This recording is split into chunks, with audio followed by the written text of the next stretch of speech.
Right now, here's a most creative and funny man who's not only an actor and comedian, but an accomplished director of theater and opera. And one of his most recent, he's right back there now rehearsing. He directed Julie Harris in The Belle of Amherst, and that's going to open. Man, the words are just jumbled all in there. It opens in London soon. Would you welcome Charles Nelson Reilly?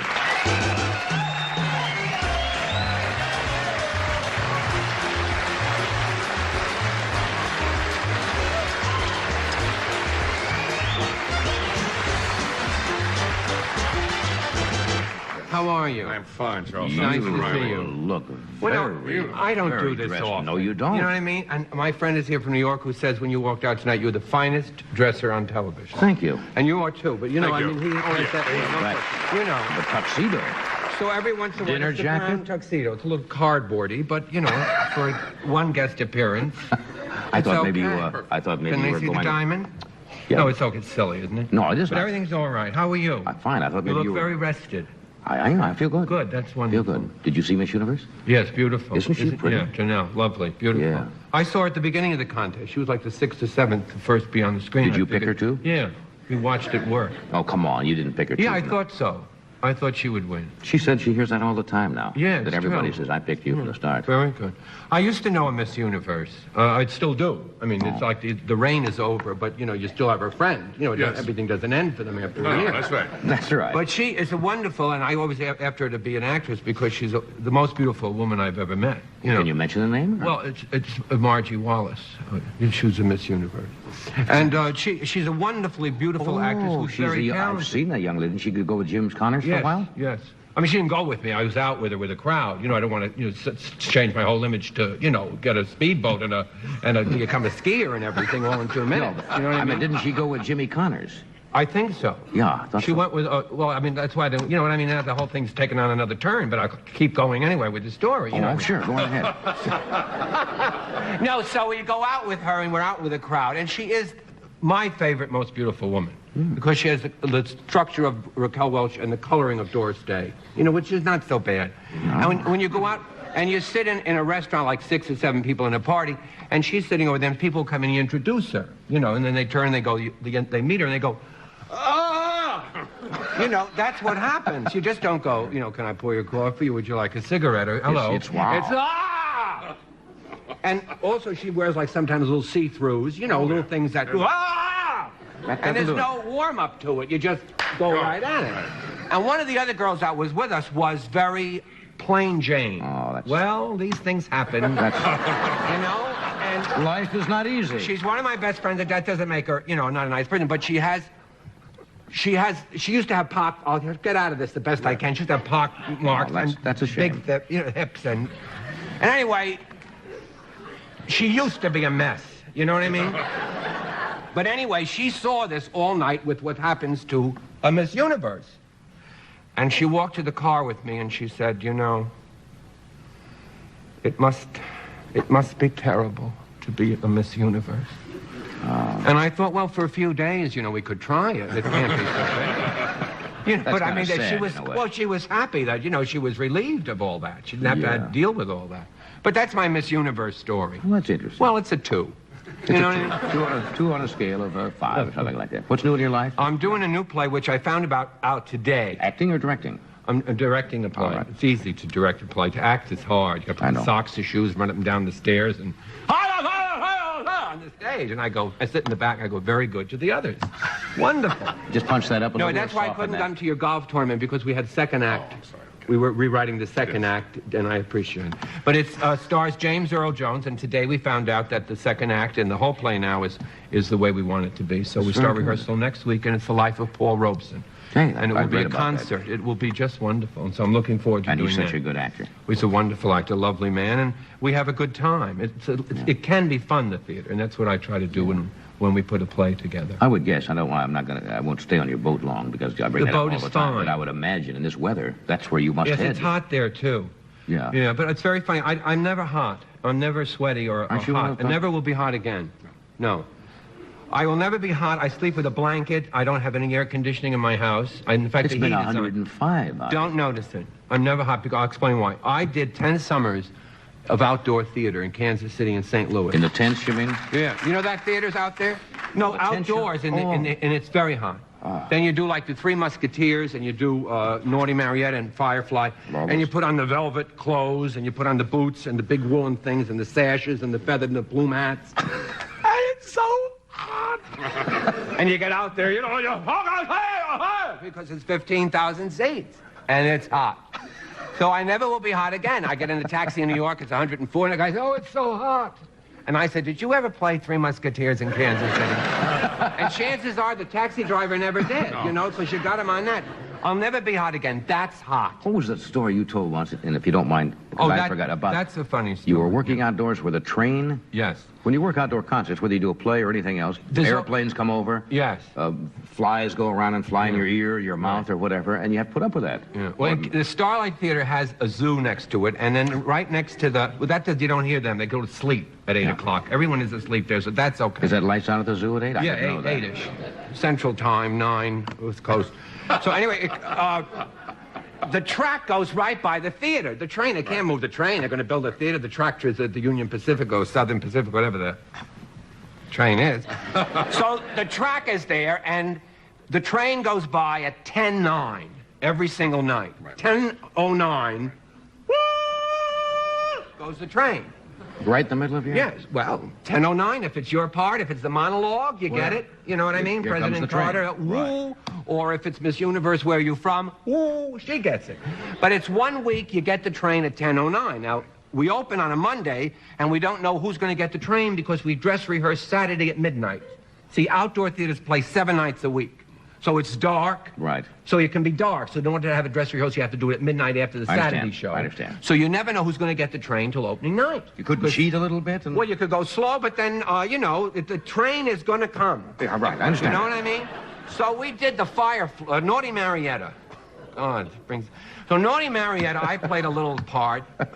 A fop. I always played fops. I don't know what it means. But anyway, I played this part. I carried an umbrella, and it was very hot.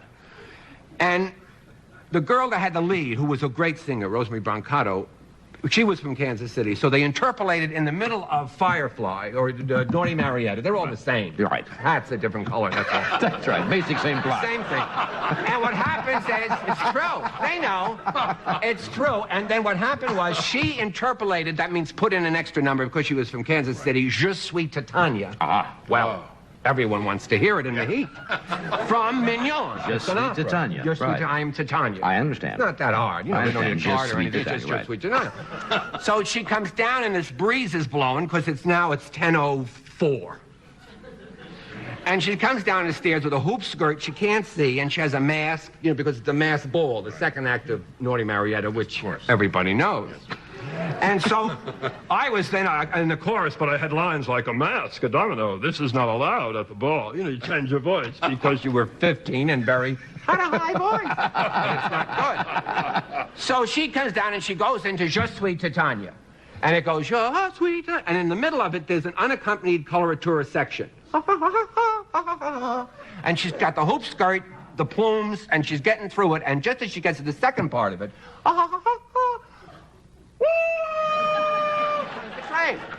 now, she took it Monday, Tuesday, Wednesday, Thursday, Friday, closing night, she said, no more. Can you please start 10 minutes late? That's reasonable. Please, so that I can sing. My mother's coming. She was from Kansas City. So I can sing my aria without... She didn't say it in those words. I understand what you're talking about. So... we start the second act 10 minutes later because there are a lot of cars. It was sold out. It's a very good operetta for the summer. You know, West Side Story is safe, but this is, if it's not playing, you go see this one. So she comes down the staircase. It's about 10:08 now. You know, she comes down the staircase and she goes into the aria. And the train should have been there already.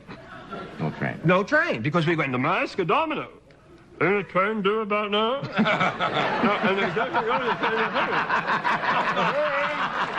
And then she's going... But she comes down the stairs, plumes together, the fan. She sings Je suis Titania. Gets into the you-know-what section.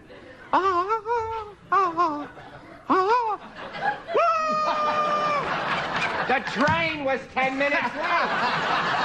The train could be 10 minutes late. They're funny stories. Well, you tell a mighty funny story. Well, once, you know. Oh, that's a classic. It's funny. That's a classic. We'll do this. We're going to come right back. Who would get the train? Yes, this is going 7.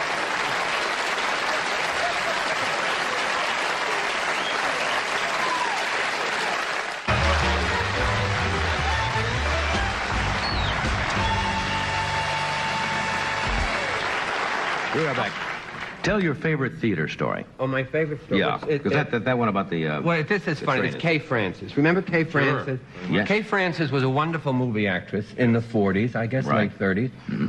And she passed away about, maybe 8 years ago. Right. And everyone thought that she had no money and that she had a very bad end. It wasn't the best of ends, I guess. But she did leave $2 million, which was a surprise to everybody, to the seeing eye dogs of Morristown, New York. That's something. So what happens is she was in the movies, and in the obituary, which was a very beautiful obituary in the New York Times, it mentioned what I had already heard, that she never could pronounce R. She could never say R. And it listed the certain things in plays that she was in where she couldn't, if you say, here's Johnny, I mean, you can't do that thing. So you got to figure out, it listed the lines with the R's that she had to say. Right. Like, she was in the State of the Union, she played the president's wife. And the last line of the play, which is a Pulitzer Prize play, and you can't alter that. It's a great play. She turns in the end and she says, may I present my husband, She couldn't get the R out. Present. President of the United States. See, she couldn't, you got to say that line or you got no play. Then it's Sunnybrook Farm or May I present my husband? the President of the United States. And my friend played with her, Tom, played in the play, Somerset Maugham's theater, and his name was Roger. Then she played in Rain, where she had lines all the time saying, I wish it would stop raining. You can't get out of it. But anyway, I watched The Late Late Show. She was on The Late Late Show 210. The Late Late Show, I said, I got to see this for myself. So I turn it on, I watch it, and it's all about Monte Carlo. And they're playing and they're dancing, and she looked beautiful in silver lame, because it was black and white, Yeah. it wasn't gold. So she's dancing, and it's jewels and everything. And she says, I'll have coffee, Bob. Safe. No, Coffee there's no bar. R there. Coffee bar. And then she'll say, open the window. It's going to be cold. No, there's no R there. Then she says, I bet he took the jewels. He's got shifty eyes, like my second husband. No, there's no R there. It was 3:30, and she hadn't said one R in the whole movie. It's true, and I'm sitting there. Then it's going on, and they're stealing the jewels and everything, and she doesn't say one R. And I'm going, no, there's no R there. The last shot of the movie, the last line of the movie, Roger Pryor, the leading man, has her on the chaise. She always was on chaises, no Yes, couches. a lot of time on today. chaises. Yeah. Chaises, and the leading man had her on the chaise, and he said, come on, you knew all the time who took the jewels. And she says, please, this is the last time to talk about a wobbly. And that was the last word. You're kidding. That was the last word. The last word, and the guy in Hollywood in that little room said, the hell with her. Do you know that? Oh, wobbly. Let her say it. They'll be putting on their galoshes, the music. They're leaving anyway. Talk about the movie's A over. wobbly. Got it in, huh? It's in some movie. You'll see it sometime. If that comes up, I'm going to watch it. Okay. That's got to be a funny evening. We'll be right back. Norm Crosby, No Evelyn R's. Keyes. The wobbly. Thank you for that funny stuff.